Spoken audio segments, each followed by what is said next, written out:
Ini hitung-hitungannya bagaimana ternak kambing itu bisa setiap hari ada yang melahirkan. Dan memang ini yang kita cita-citakan. Dalam waktu 1 tahun modal kita pulih, biaya pakan kita pulih, terus biaya kandang kita pulih.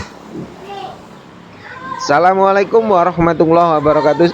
Salam ngarit pecinta hewan N2 TV. Mudah-mudahan ini bisa kita jabarkan bareng-bareng ya. Ternak kambing kalau menginginkan setiap hari ada yang beranak, berarti ya, dalam 1 bulan itu ada 30 ekor, ya kan? Dalam 1 bulan ada 30 ekor. 1 tahun ada 12 bulan. Kalau menginginkan setiap hari ada yang beranak terus, berarti ternak kambing ya 30, ya kan, dikali 12 bulan berarti 300-an ekor. Itu setiap hari, realistisnya kayak gitu. Kalau pengen setiap hari ada yang beranak terus. Tapi apakah bisa dikecilkan? Ya bisa. Kita targetnya bukan harian, tapi bisa jadi targetnya bulanan. Setiap bulan atau setiap minggu sekali kita ada yang beranak. Kalau setiap bulan ada yang beranak 1 atau 2, ya kita ternaknya minimal 20 sampai 30 ekor indukan. Kemungkinan besar ada yang setiap bulan beranak. Karena sekali lagi, kalau kita memanage, menjadwalkan setiap bulan ada yang beranak, berarti kita harus memanage waktu birahi. Harus tepat banget. Apakah kemudian pertanyaan ini, apakah kemudian ada setiap bulan ada yang indukan yang minta kawin? Ya berarti selain dijadwalkan harus ada yang birahi setiap bulan. Kalau indukan itu kosong belum minta kawin di saat itu, padahal penjadwalannya kita sudah masuk, harus ditargetkan udah kawin dan kemudian cepet bunting, ya harus disuntik dengan perangsang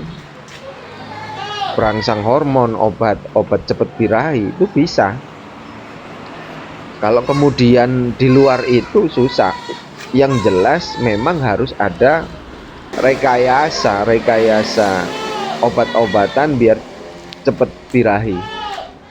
Ini minimal, artinya kalau pengen setiap hari beranak, ada kambing yang beranak, berarti ya kalau 1 bulan ada 30, ya kalikan 12 bulan, jumlahnya udah berapa? 360 ekor.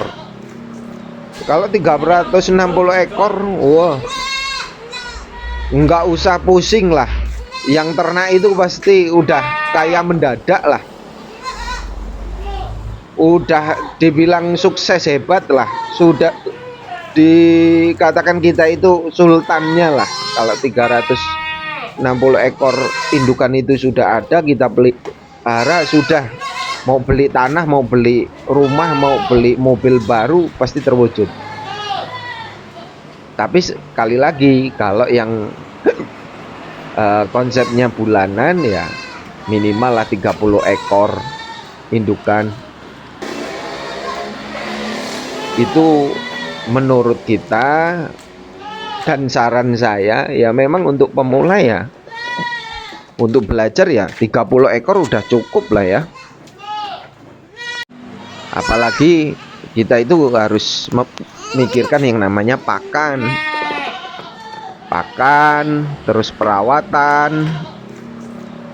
Kalau kandang untuk kambing 30 ekor itu berapa? Ya kalau kandang per kotaknya itu habisnya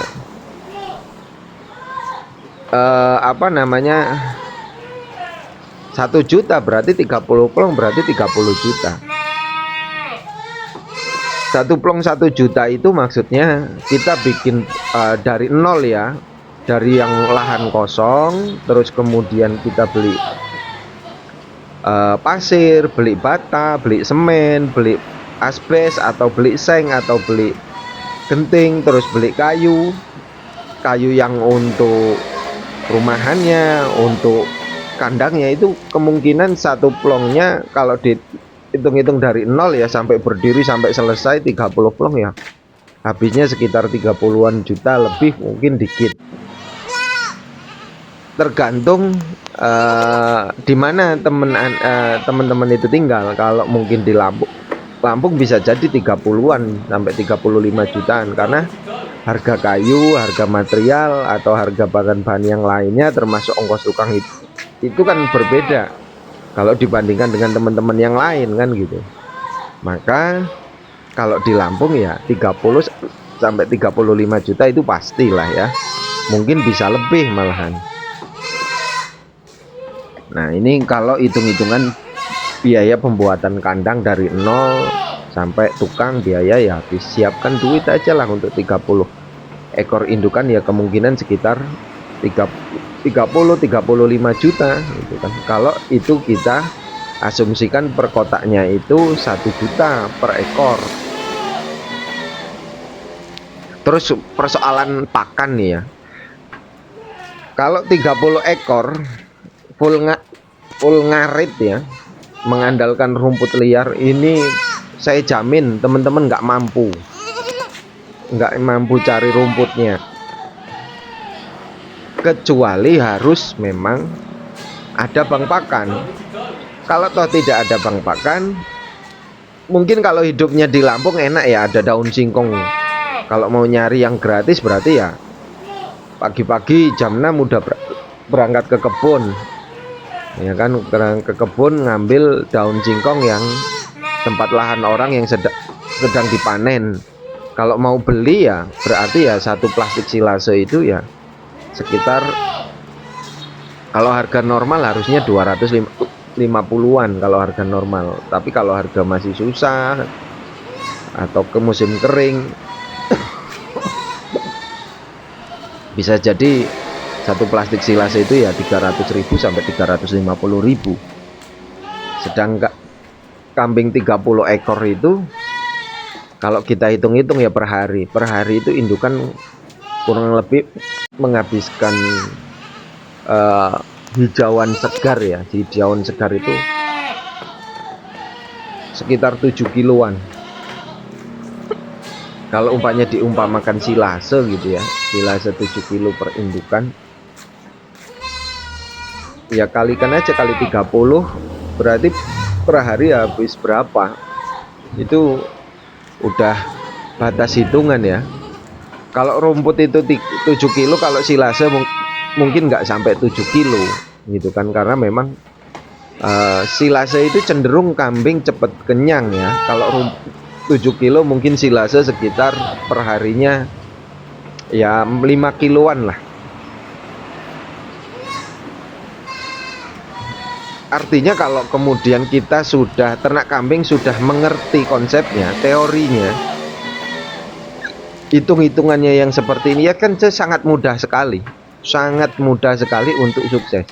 Tetapi sekali lagi, teori dengan praktek ada kalanya benar, ada kalanya memang berbeda.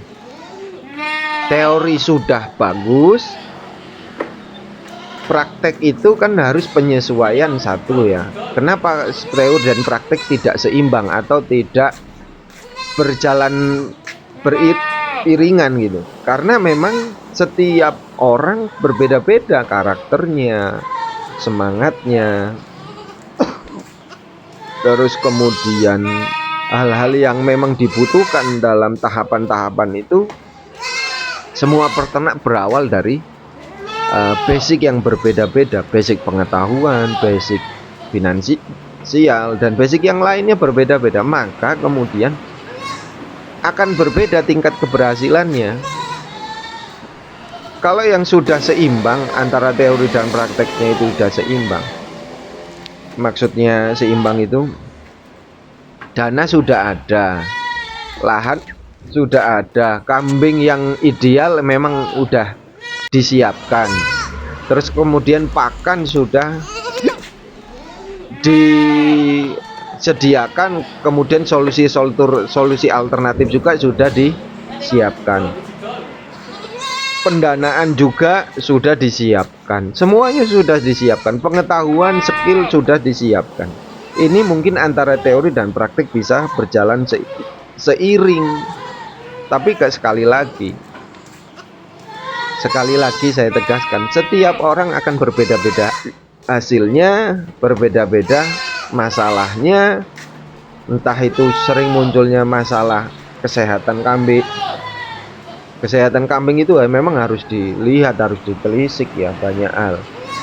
Faktornya banyak. Bisa jadi karena sebab bau kohenya, terus kemudian bermasalah di kambing, terus bakteri di kandang tidak yang bakteri nggak kelihatan, bagaimana kemudian kita mengasumsi ya, semuanya kan harus dicegah dari awal, obat-obatan, disinfektan dan lain sebagainya. Ini semuanya harus teman-teman cermat ya untuk mensikapinya. Jadi kalau mau sukses ternak kambing itu teori dimatangkan, basic dimatangkan, kemudian semuanya dimatangkan, disiapkan, mental, dana, semuanya disiapkan. Terima kasih. Salam Arit. Assalamualaikum warahmatullahi wabarakatuh.